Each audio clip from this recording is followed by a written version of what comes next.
Sir ये firing मुझे लग रहा है इसलिए हुई है क्योंकि ताकि आगे आने वाले टाइम में ना कोई ऐसे ही बिना किसी जानकारी के किसी संत पे ऐसे टिप्पणियां ना करे कि अगर वो मुझे मिल जाए तो उनको मैं मारूंगी। तुम मारोगे हमारे संत महात्मा को मारोगी, उन तक पहुंच जाओगी तुम। उनसे पहले तो हम तुम्हारे पास पहुंच जाएंगे। कानून व्यवस्था तो बहुत सारा इस देश के अंदर में, अभी कश्मीर के अंदर में अशोक स्तंभ तोड़ दिया गया, कानून व्यवस्था तो था ही। कोई कानून व्यवस्था मान रहा है इस दिल्ली के अंदर में? हमारे तरफ से हम नंगा घूमे, हमें कोई प्रॉब्लम नहीं है। महिला थी पता नहीं किसी टीवी पे आ रही थी, वो कहते हैं मुझे मतलब टेस्ट ड्राइव करना जरूरी है, मतलब अपने घर के बाहर जो है अगर अपनी बेटी की शादी करेंगे तो पहले लाइन लगवाएंगे। हमारी जो घर की बहन बेटियां हैं, जो हमारे आस पड़ोस की समाज की बेटियां हैं, वो तो प्रेमानंद जी महाराज के साथ खड़ी। हमारे धर्म ये है कि हमारे धर्म में ये बोला जाता है कि भाई शादी के बाद ही ये सब चीज़ें होती है। जो भी चीज़ें होती है शादी के बाद होती है। आप शादी से पहले किसी गैर मर्द के साथ में एक रूम में रह रही है, ये कौन सा संस्कृति है? ये कौन सा धर्म है? नमस्कार, मैं शिवम चौबे और आप देख रहे हैं सौगंध टीवी।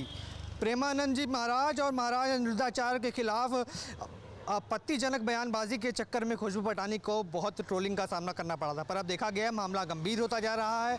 दिशा पटानी के घर के बाहर जो कि उनकी बहन है, फायरिंग होती है और उसकी रिस्पॉन्सिबिलिटी गैंगस्टर गोल्डी बरार ने ली है।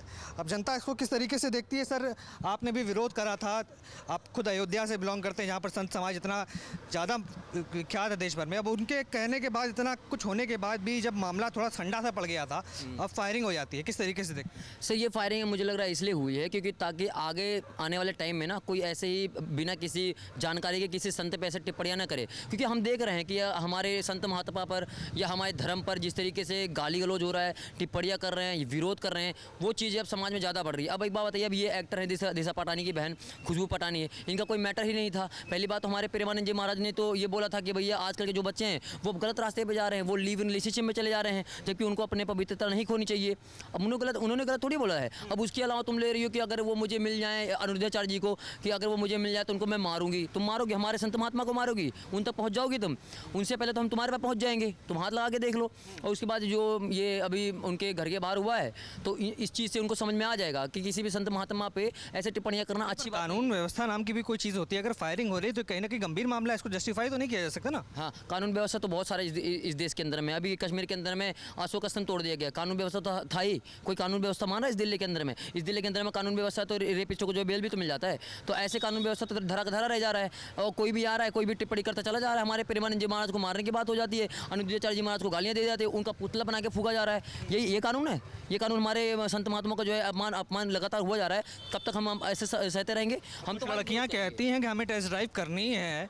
हाँ। तो अयोध्यावासी दीपक शर्मा कौन होते हैं? हाँ। अनिरुद्धाचार्य कौन होते हैं? प्रेमानंद जी कौन होते हैं रोकने वाले? हमारे तरफ से हम नंगा घूमे, हमें कोई प्रॉब्लम नहीं है। हाँ। और हमारे प्रेमानंद जी महाराज ना, वो अब जो अच्छी संस्कार की लड़कियां हैं जिन्हें लोग बहला फुसला के अपनी तरफ लेके आ जाते हैं ताकि उनका पवित्रता खराब हो जाए, उन लड़कियों को मतलब संभलने की बात कर रही हैं। तुम जैसे खुशबू पटाने वाले को नहीं बोल रहे हैं कि तुम बिकने में फ़ोटो डालो, बिकने में अपना वो करो और चरस गांजा फूको, 4 लौंडों के साथ घूमो। तुम घूमो, तुम्हें कोई प्रॉब्लम नहीं, तुम्हें तो बोला ही नहीं जा रहा। वो जो सही लड़कियाँ उनको बताया है उन्होंने, प्रेमानंद जी महाराज ने, कि आप गलत चीज़ें बेविचार मत करो। तो आप जो है अपने आप को मान रही हो। एक महिला थी पता नहीं किसी टीवी पे आ रही थी, वो कहते हैं मुझे मतलब टेस्ट ड्राइव करना जरूरी है, मतलब अपने घर के बाहर जो है अगर अपनी बेटी की शादी करेंगे तो पहले लाइन लगवाएंगे, अपनी बेटी की शादी में पहले टेस्ट ड्राइव कराएंगे, कौन सा बढ़िया आदमी है, कौन सा बढ़िया बातचीत कर रहा है, कौन अच्छे से प्यार कर रहा है। ये टेस्ट ड्राइव है? मतलब शादी कर रही है, फिर कोई कुत्ता उत्ता खरीदने जा रही हो, कोई सामान खरीदने जा रही हो? कमाल की बात करो, ऐसे मानसिकता के लोग हैं। तो भैया हमारी जो घर की बहन बेटियां हैं, जो हमारे आस पड़ोस की समाज की बेटियां हैं, वो तो प्रेमानंद जी महाराज के साथ खड़ी। जो लिव इन में रहती है, क्या वो आपकी बहनें नहीं है? फिर कौन किसी बात कर रहे हो? जो भी लड़की अगर कहती है कि मैं लिव इन में रहना चाहती हूँ, मेरी आज़ादी है, तो क्या उसको बहन नहीं मानेंगे? मैं नहीं मानता भाई साहब। हमारी संस्कृति में, हमारे समाज में ये चीज़ नहीं है, हमारे धर्म में ऐसा नहीं है भाई। हमारे धर्म ये है कि हमारे धर्म में ये बोला जाता है कि भाई शादी के बाद ही ये सब चीज़ें होती है। जो भी चीज़ें होती हैं शादी के बाद होती है। आप शादी से पहले किसी गैर मर्द के साथ में एक रूम में रह रही है, ये कौन सा संस्कृति है? ये कौन सा धर्म है? तो हमारे धर्म में इस चीज़ के वो नहीं है। तो इसलिए भैया मैं नहीं मानता। क्लियर है भैया? नहीं मानता भाई, मैं सपोर्ट ही नहीं करता मैं। और मैं डंके की चोट पे प्रेमानंद जी महाराज का, अनिरुद्धाचार्य जी महाराज का सपोर्ट करता हूँ। और जो गोल्डी बरार ने किया है भाई साहब, उसकी अपनी सोच है कि जिस तरीके से हर बाबा को हमारे धर्म को गाली दी जा रही है, कहीं ना कहीं वो अपने हिसाब से सही कर रहा है। आप देख रहे हैं सौगंध टीवी, सौगंध वतन की।